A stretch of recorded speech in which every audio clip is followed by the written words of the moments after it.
Hey everyone, this is UDTDave, and I'm not in my office writing books or doing posts. I'm in the garage working on my cars. And I just wanted to show you a little something that I'm working on my Corvette. And here she is. She's a 1972 Corvette Stingray 454. And what we're going to be doing today is looking for an air conditioning leak. When I got the car, the air conditioner was shot. So I replaced all the hoses and a new compressor and charged the system. And sure enough, a couple weeks later, I checked the pressure and it's down really low. There's a leak in here somewhere, so we're going to figure out where it is. Okay, so we're over here at the workbench, and there's basically two ways you could check for an air conditioning leak in a car. And one of them is right here. You put dye in the system, and then you look for it with this blue light. There we go. And then you look all around the car where all the points are that you would have an O-ring or a joint, and see if you could see that this dye illuminated under the blue light. And the other way is to buy this little device that I got on Amazon for about $45. And what it does is it sniffs out a leak. And so it has an internal battery that you charge it. And so I've charged it. And the only thing you got to do is hit the on button.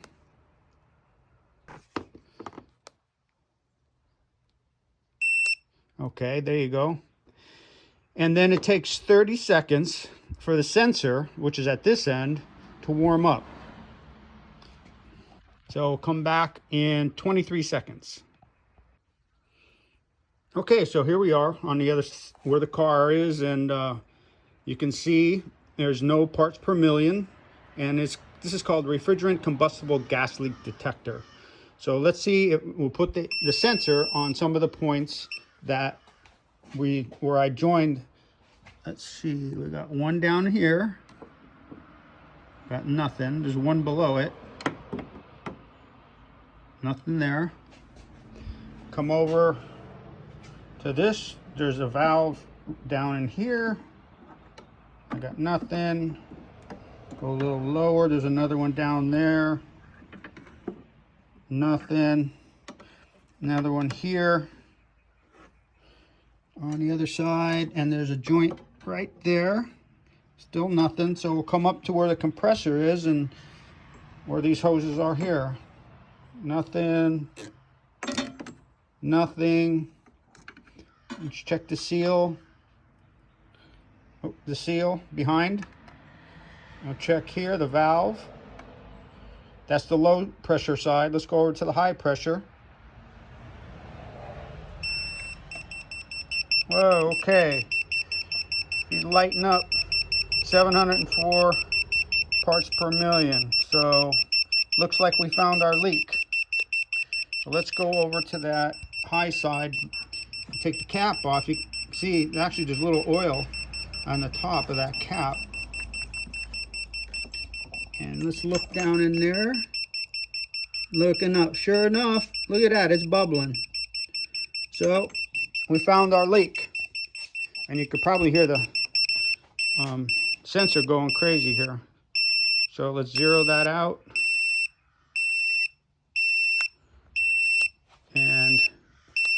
And that, ladies and gentlemen, is basic 101 refrigeration in a car. So I'll replace that. Basically, it's like the inside of it's a valve for like a tire tube. So we'll pull that out, put a new one in, evacuate the system, and recharge and see if we can find any more leaks. Well, I'll go back and check everything just to make sure that's the only one. Okay, so we're back at the car, and as you can see, there's no pressure on either one of the lines. And I replaced that valve, and I'll show you what it looks like. There's the tool to use. You just reach in there and unscrew it, and there's the valve. If you're familiar with a bicycle tire, it looks just like that. And so that's the old one, and that's the new one. And so I've hooked up my vacuum pump, which is right here on the floor, and there's the line going up to where it transfers in this valve, goes down the blue line and to the low side, and we are going to open that up, and then we're going to turn on the vacuum pump and see if we can get a negative. Since it's a vacuum, that you'll see that 0 should go below the 0 line when I turn it on.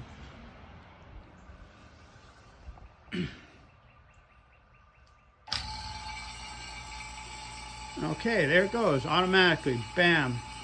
So this should pull a vacuum all the way down to the last where it says -30 there. And then what we're going to do is we're going to let this run for about 10 minutes and shut it off and see if that dial moves at all. If it moves, then we know we got a leak somewhere else in the system, and so we'll have to run that down. If it doesn't move, then we're good to go, and we'll let this pump run for about 40 minutes to pull out any possible air that may have gotten into the system, and then we'll recharge it with some new refrigerant, 134A. Okay, here we are. We're back at the car.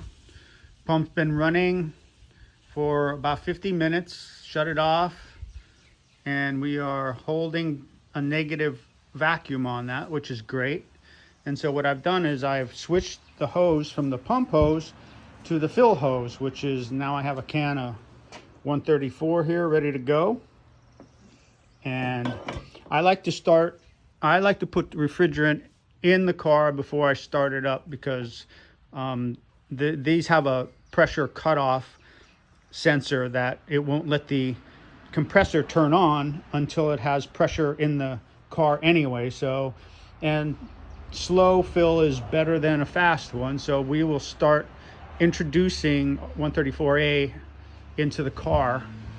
So what I'm going to do is right now this valve is closed, so I'm going to turn this valve to start the one to get pressure in the hose. Make sure we are good to go. Oops, there, back off just a little bit. And then we're going to turn this and open it up. Ta-da! And now you got refrigerant going into the system. And so this can is going to get cold. And if you put it in too fast, it'll actually get frost on it, and you don't want that. So, see, we're doing good. The can is chilling, getting cold, but it's not freezing up. Go back to here, and you know, it's this I think we're looking at 36 ounces, I think is what it is in this car. I'll check the spec on it, but it'll start producing cold air with 2 cans, which 2 cans of this is 24 ounces. And it will be blowing real cold even at 24 ounces. So we'll check back in a little bit, and we'll start the car and see what kind of pressures we're getting once the compressor starts running. Okay, that's about all we're going to get into the car without it running. So I'm going to go over and start her up with the air conditioner off. And then turn the air conditioner on.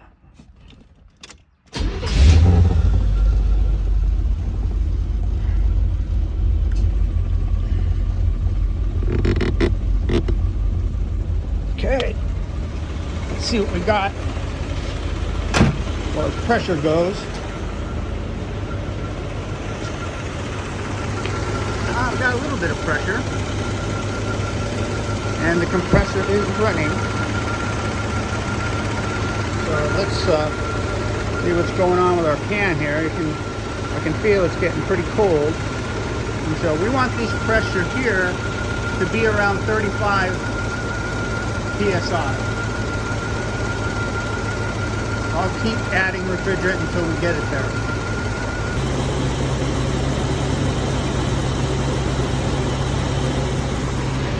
Okay, we got 2 cans of Freon or 134 in there, and we got a good pressure. Go in the car and see what it's. Oh, it's freezing in here. So we are good to go. Really cold air coming out of the vents, and looks good. See the description for a list of tools I've used on this project. If you'd enjoyed my video, be sure to subscribe to my YouTube channel at UDTDave and give my videos a like and add a comment. Until next time, keep living your biggest life.